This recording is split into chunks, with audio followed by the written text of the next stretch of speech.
Good evening students, हमारे साथ मानसी झा है और मानसी झा एक जबरदस्त कैरेक्टर है। मैं इस वीडियो में आपको बताना चाहता हूं कि क्यों नीट का तैयारी एक्चुअली इतना मुश्किल नहीं है। प्रॉब्लम बस ये होती है कि स्टूडेंट ये नहीं समझते कि तैयारी करने के लिए अल्टीमेटली चाहिए क्या।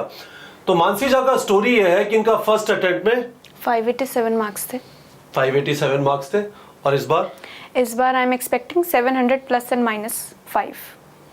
700 प्लस एंड माइनस 5। यदि आपको लगता है कि बहुत बड़ा पहाड़ है, चढ़ा जा सकता है, पर मुद्दे की बात यह है कि it is very very important that we understand कि इतने स्कोर के पीछे जाता क्या है। तो सबसे पहले मानसी ये बताइए कि जब आपका पिछले बार सिलेक्शन नहीं हुआ तो आपको लगा कि थोड़ी और मेहनत कर लेती, डिसअपॉइंटमेंट हुआ?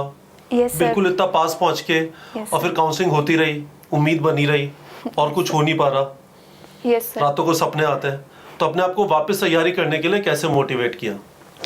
सर एक्चुअली ये था कि मैं बहुत ज़्यादा क्लोज आके जो थी वो रुक गई थी। मुझे ये था कि मुझे यही करना है, इसीलिए मैंने एक और अटेम्प्ट देने के बारे में सोचा और फिर आसपास के लोगों को देखती थी, जैसी हॉस्टल लाइफ देखती थी, एम्स या दिल्ली के जो भी कॉलेजेस थे वो देख के मुझे बहुत मोटिवेशन मिलता था। इसलिए मैंने खुद को प्रिपेयर किया कि मैं एक अटेम्प्ट और दूंगी। कितना टाइम लगा अपने आप को मोटिवेट करने में एग्जाम के बाद? सर एग्ज़ाम के बाद मुझे ना 20 डेज लग गए थे खुद को ये समझाने में कि मानसी तेरा नहीं हुआ है, तुझे एक मेहनत और करनी पड़ेगी, तुझे कोशिश करनी पड़ेगी। तो हम लोग भगवान बनने की कोशिश करते हैं, हम कहने की कोशिश करते हैं मुझे तो इसी बार ये चीज चाहिए थी, और लाइफ ऐसी होती नहीं है। भगवान ने मानसी के लिए डिसाइड किया था कि वो एक बॉटम लेवल कॉलेज की लास्ट सीट पे एडमिशन नहीं लेगी। That is what would have happened यदि मानसी को पिछले बार कॉलेज मिल जाता। भगवान को ये चाहिए था कि मानसी को एकदम टॉप नॉच कॉलेज में भेजा जाए, है ना। तो अब मानसी को समझ आ रहा है। चलिए मानसी, तो एक एक करके बताइए।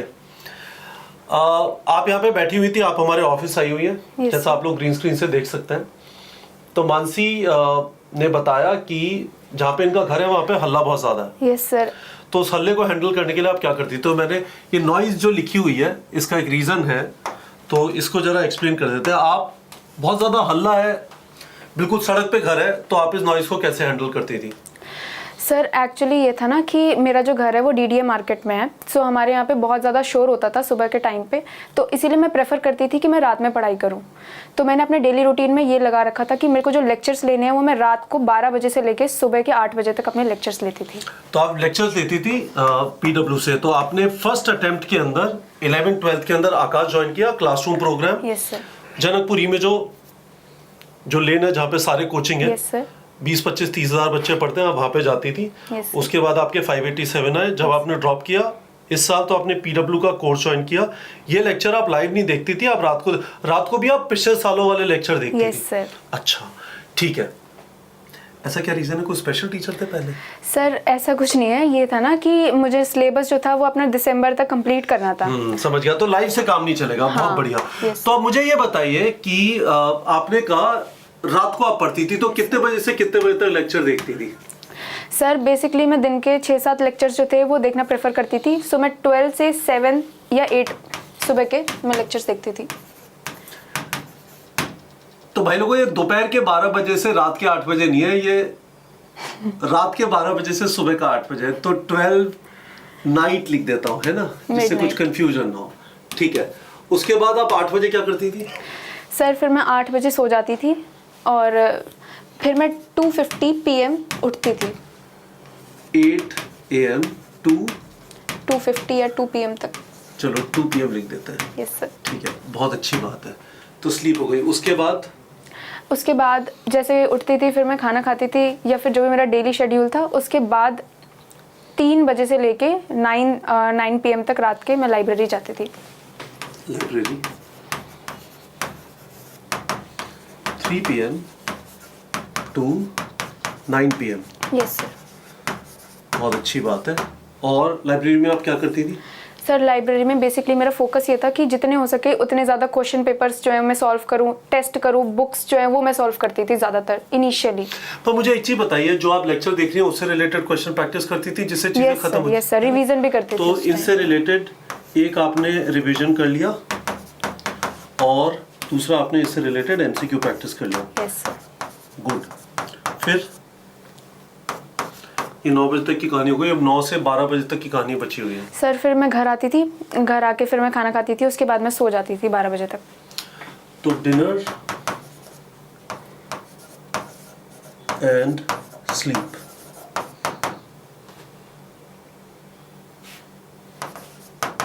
Nine PM to 12 night. अब स्टूडेंट्स आप देखेंगे इसमें करीब 8 से 8.5 घंटे की नींद दिखाई दे रही है, लंच डिनर का टाइम दिखाई दे रहा है। इट इज नॉट नेसेसरी कि जिनका 700 के पास स्कोर आ रहा है उनका ऐसा रूटीन होना चाहिए, पर एक रूटीन होना चाहिए। You don't have to precisely follow कि इतने बजे से इतने बजे तक लेक्चर देखने तो आपका सिलेक्शन हो जाएगा, नहीं, आइडिया नहीं है।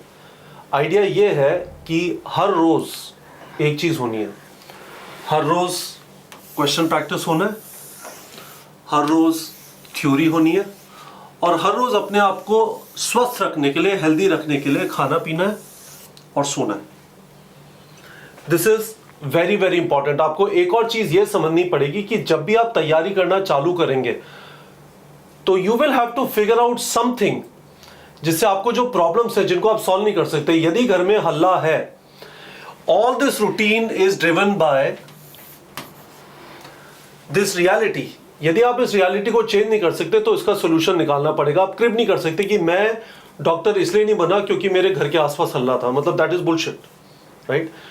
यदि आपका कोई सपना है, आपको उसके लिए मेहनत करनी है, उससे पहले जो कुछ भी करना है, इन्होंने सोल्यूशन निकाल लिया। This is not a perfect solution but this was the only solution possible in the situation in which Mansi found herself in, right.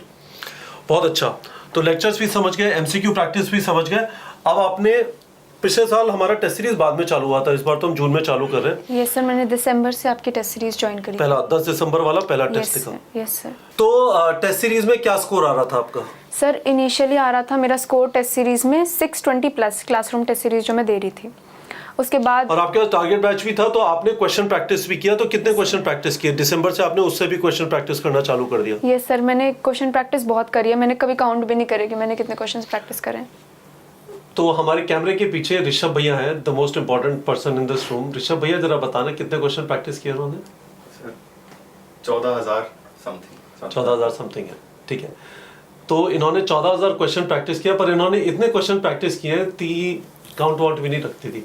इनके पापा मुझे बता रहे थे कि इनके घर पे है ना एक पूरा पोथा है जो प्रिंट लिए पेपर्स, उनका जो उठाने के लिए ना थोड़ी मसल वसल होनी चाहिए, जो मतलब जिनकी मसल वसल नहीं है ना वहीं पे बैठ जाएंगे, राइट। तो बहुत बढ़िया। तो आपने क्लासरूम टेस्ट सीरीज ज्वाइन की, तो उसमें पिटाई हुई? यस सर, बहुत बार। क्या नंबर आया? जो पहला टेस्ट था 10 दिसंबर को, उसमें क्या स्कोर आया था? सर उसमें था मेरा स्कोर 620 मार्क्स था मेरा उसमें, पहले वाले टेस्ट में। अच्छा। Yes. और लास्ट वाले टेस्ट में क्या स्कोर था? सर लास्ट वाले टेस्ट में थे मेरे 655 मार्क्स। 655 मार्क्स। Yes sir. तो मैं इस वाली चीज को जरा हटा देता हूँ। तो मानसी ये बताओ, कभी ऐसा नहीं लगा कि क्यों अननेसेसरीली मुश्किल? तो 10 दिसंबर वाले टेस्ट में आपका स्कोर था 620। Yes sir. 23 टेस्ट के बाद 28 अप्रैल वाले टेस्ट में आपका स्कोर था 655। यस। तो 23 टेस्ट की जद्दोजहद के बाद आपके नंबर बढ़े 35 और आपका फाइनल स्कोर है 700 प्लस माइनस 5। तो आपको लगा नहीं कि क्यों मतलब बहुत सारे सिंपल टेस्ट भी होते हैं कि सिंपल टेस्ट दे लेते हो वो बढ़िया रहेगा, क्यों भी मतलब मैं डिमोटिवेट हो रही हूँ? नहीं सर, ऐसा था ना कि सिंपल टेस्ट देके ना मुझे खुद में खुशी मिलती, लेकिन मेन एग्जाम में जाके फिर वही होता कि कुछ नहीं आता या फिर कहीं फंस जाती। तो ऐसा था ना इनके टेस्ट देने में ये बेनिफिट मिला मेरे को कि मेरे छोटे छोटे जो कॉन्सेप्ट्स लैक कर रहे थे वो मुझे पता लग गए थे कि कौन से कॉन्सेप्ट्स लैक कर रहे हैं। तो मैं टेस्ट जब एनालिसिस करती थी मैं घर आके रिवाइज कर लेती थी कि मेरे ये जो कॉन्सेप्ट्स है ना वो लैक कर रहे हैं। सो इससे मुझे और हेल्प मिली कि मेरी जो छोटी छोटी गलतियां ना वो बहुत मिनिमाइज हो गई थी। तो स्टूडेंट, मैं आपको यहाँ पे as owner of this organisation ये कमिट कर सकता हूँ कि हमारा टेस्ट उल जलूल नहीं होगा। इसका मतलब ये नहीं है कि हमारा टेस्ट एक लड्डू है जिसे आप जाके खा जाएंगे। The idea of the test is कि हम आपको कंटिन्यूसली एनसीईआरटी बेस्ड कॉन्सेप्ट्स पे चैलेंज करें, हम आपको वन लाइनर्स ना दें, जिससे जब आप टेस्ट दें तो आपको पता चले कि यहाँ पे गड़बड़ है, चीजें यहाँ पे ठीक है, और जहाँ पे गड़बड़ है, टेस्ट का सबसे बड़ा फायदा देखिए, मॉक टेस्ट के नंबर से आपका गवर्नमेंट कॉलेज में सिलेक्शन नहीं होगा। यदि कोई नालायक है, मॉक टेस्ट का स्कोर लेके जाएगा, सर नीट प्रेप पे इतना आ रहा था, मुझे मौलाना आजाद में एडमिशन चाहिए, तो आपका वहां पे फोटो टांग के लिख देंगे कि इसको आज के बाद कॉलेज के अंदर मत आने देना, है ना। आपका सिलेक्शन, आपको जो कॉलेज मिलेगा वो 5 मई के स्कोर के बेसिस पे मिलेगा। बट 5 मई को क्या स्कोर आएगा, it will depend on this effort. और हर टेस्ट के बाद आपको जो पता चला कि यहाँ पे गड़बड़ हुई, यहाँ पे गड़बड़ हुई, यहाँ पे गड़बड़ हुई, वो आपके रिवीजन को फोकस करता है। आपको सारी चीज रिवाइज करने की जरूरत नहीं है, राइट। जो कुछ भी गलत हो रहा है, yes, फिर उसके ऊपर आप ज्यादा टाइम देते हैं। Yes sir, yes sir. And this you can not do till the time you are regularly writing the test. इसी वजह से हम लोग इस बार हमारी टेस्ट सीरीज लेट स्टार्ट करने की जगह 16 जून को पहला टेस्ट है क्लासरूम का, और उससे पहले 9 जून को उसी सिलेबस का आपको एक रिविजन टेस्ट मिल जाएगा। क्यों? बहुत ही सिंपल सा रीजन है, सिर्फ टेस्टिंग के थ्रू आपको पता चलेगा कहां पे फोकस करना है और कौन सी चीजें ठीक है। नीट के एग्जाम के लिए टाइम लिमिटेड है। अब से लेके आप यदि 2025 का एग्जाम देखेंगे, आप जानते हैं कितना टाइम बचा और कितना सिलेबस है। So this is the way you control your preparation.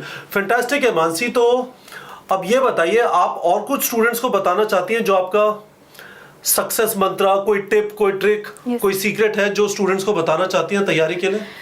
बस यही बोलूँगी मैं कि आपको मल्टीपल टाइम जो है ना वो रिवाइज करना है। इसी वजह से इस बार मेरे बायो में भी 355 मार्क्स है। एक क्वेश्चन मेरा सिली मिस्टेक के चक्कर में गलत हो गया। So revision is the key to success. आपको बहुत बार जो है मल्टीपल टाइम्स जो है रिवीजन करनी है। एंड वन मोर थिंग, आप लोग जो मेरा रूटीन देख रहे थे उसको देख के ऐसा सही में नहीं सोचना कि बहुत ज़्यादा लॉन्ग आवर स्टडी करनी है। मैं एक्चुअली 14 डेज पे मैं टेस्ट जो देती थी ना, मैं उसके बाद मैं एक ब्रेक भी लिया करती थी। हर 14 डेज पे संडेज को 4-5 आवर्स की स्टडी करती थी। उसके बाद मैं पूरा डे चिल भी करती थी अपने आप को रिफ्रेश रखने के लिए। और आप अपने आप को चिल कैसे करती थी? सर मैं कोई मूवी देख लेती थी, मम्मी पापा से ज़्यादा बात कर लेती थी, तो अच्छा लगता था बस। तो मूवी हॉल में जाके देखती थी? नहीं, घर पे देखती थी। मैं कहीं नहीं गई अपनी नीट प्रिपरेशन के टाइम पे, सब कुछ अवॉइड करा है। सो आपके सामने मानसी झा है, इनका स्कोर आ रहा है 700 ±5। एक वो पापी क्वेश्चन एटम वाला, वो हमारे बहुत सारे बच्चों को उड़ने से रोके हुए है। सारे बच्चे इस समय दहशत में है। मैं रीजनेबली श्योर हूँ कि नहीं, मैं ये नहीं बोल सकता क्योंकि क्वेश्चन शायद गलत ही है, but hopefully she will get that question right and things are going to be good. Mansi जी आपके सामने है। मैं आपको स्ट्रांगली रेकमेंड करूंगा, खासकर वो स्टूडेंट्स जो ड्रॉप करके वापस तैयारी कर रहे हैं, इमीडिएटली स्टार्ट कर दीजिए। और स्टार्ट करते समय किन चीज़ों का ध्यान रखना है, इस वाले वीडियो को वापस देख लीजिए। You will get a very good idea. Thank you Mansi for coming to our office. Thank you sir.